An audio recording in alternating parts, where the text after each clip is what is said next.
Assalamualaikum warahmatullahi wabarakatuh. Yang saya hormati Miss Berlintina Permatasari, SPMM, selaku dosen pengampu mata kuliah Komunikasi Bisnis. Perkenalkan, nama saya Anissa dari Prodi S1 Akuntansi Fakultas Ekonomi dan Bisnis Universitas Teknokrat Indonesia. Baiklah, di sini saya akan mengkritikal review salah satu film Indonesia dengan tema pendidikan, yaitu Alangkah Lucunya Negeri Ini. Sebelumnya saya akan menampilkan cuplikan film tersebut terlebih dahulu. Selamat menyaksikan. Lama nganggur dia bisa stres. Sian. Dia nggak nganggur. Dia lagi berusaha. Beda. Ini karena pendidikan nggak penting. Penting dong. Enggak dong. Itu hasil pendidikan, Su. Kalau lo nggak berpendidikan, lo nggak akan tahu bahwa pendidikan itu nggak penting. Makanya pendidikan itu penting. Kalau mau cepat kaya, lu piara cicak, buaya, sama gurita. Diam lo. Diam di situ lo. Tanya sama dia. Mau ngapain kemari?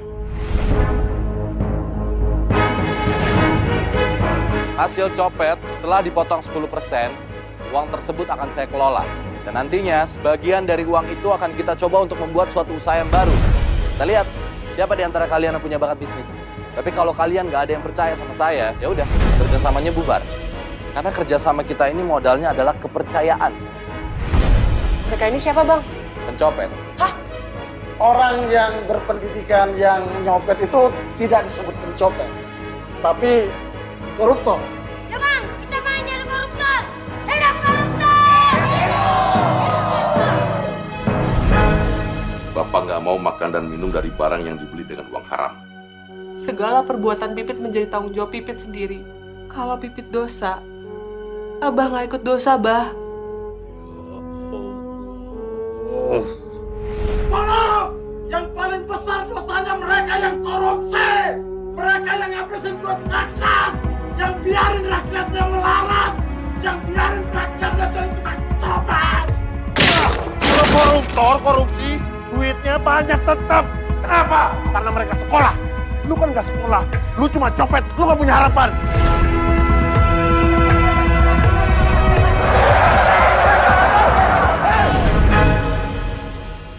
Itu gedung DPR, tempat wakil rakyat. Wakil copet, ada nggak Bang? Baiklah, kita sudah sama-sama menyaksikan cuplikan film tersebut. Jadi, film ini merupakan film drama komedi satire Indonesia yang dirilis pada 5 April 2010. Film ini disutradarai oleh Bapak Deddy Mizwar yang sekaligus membintangi film ini bersama Reza Rahadian. Film ini ditulis oleh penulis skenario terbaik, yaitu Bapak Musfar Yasin. Jadi, film ini merupakan film yang mengangkat kehidupan nyata yang ada di Indonesia, yang utama tentang keadaan sosial, masalah pengangguran, hingga tindakan sewenang-wenang yang dilakukan oleh Satuan Polisi Pamong Praja atau Satpol PP terhadap anak-anak jalanan. Film ini juga menceritakan bahwa masih banyak anak-anak bangsa yang tidak memperoleh pendidikan karena kesenjangan ekonomi. Memang kesenjangan ekonomi menjadi bayang-bayang di dunia pendidikan. Namun, pendidikan itu adalah yang utama, karena jika tidak adanya pendidikan yang sepadan, maka masalah ekonomi pun tidak akan hilang. Dalam film ini juga menggambarkan bahwa kurangnya lapangan pekerjaan sehingga mempengaruhi tingkat pengangguran, dan mungkin ini menjadi salah satu alasan generasi muda dituntut dan diajarkan untuk melakukan sesuatu yang tidak halal, seperti halnya mencopet, sehingga mereka menjadi terbiasa dan menjadikan pekerjaan yang tidak halal tersebut menjadi salah satu hal yang menyenangkan bagi diri mereka. Film ini juga menggambarkan bagaimana buruknya sikap mental para aparatur negara, yaitu aparat kepolisian dan anggota DPR. Aparat kepolisian di sini digambarkan sesuai dengan keadaan di negeri ini, yaitu yang begitu mudahnya dibayar oleh uang dan tidak ada hati nurani terhadap anak-anak jalanan yang sedang mencari rezeki halal. Dan sikap buruk dari anggota DPR yaitu menjadi seorang koruptor. Opini dalam film ini yaitu tentang belum sempurnanya negara Indonesia yang dicontohkan pada saat kala pencopet dengan sukses melaksanakan upacara bendera, dan pada saat lagu Indonesia Raya berhenti, hiduplah Indonesia Raya. Tatkala saat itu ada seorang anak kecil yang mengucapkan kata amin sambil mengusap tangan ke kepalanya. Ini menunjukkan bahwa negara Indonesia belum sempurna.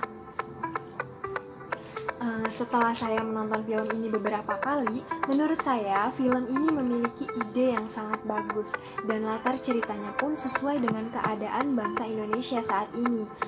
Menceritakan kehidupan para fakir miskin dan anak-anak terlantar yang dilupakan oleh pemerintah. Dan film tersebut bersifat menyentil keadaan pemerintah kita agar menyadarkan pemerintah kita tentang keadaan sekarang ini. Terlebih dari banyak sekali keunggulan film ini pun terdapat beberapa kekurangan seperti menganggap bahwa para lulusan sarjana itu belum tentu mudah mendapatkan pekerjaan dan hanya menceritakan sisi negatif kinerja saja. Dan cerita akhirnya pun masih menggantung. Ini membuat setiap penonton bertanya-tanya bagaimana kelanjutan nasib dari seorang sarjana manajemen tersebut. Jadi, setelah menonton film ini, kita dapat menyimpulkan bahwa film ini merupakan film yang berhasil mengangkat permasalahan mendasar bangsa Indonesia karena mengedepankan konflik pendidikan dan kemiskinan.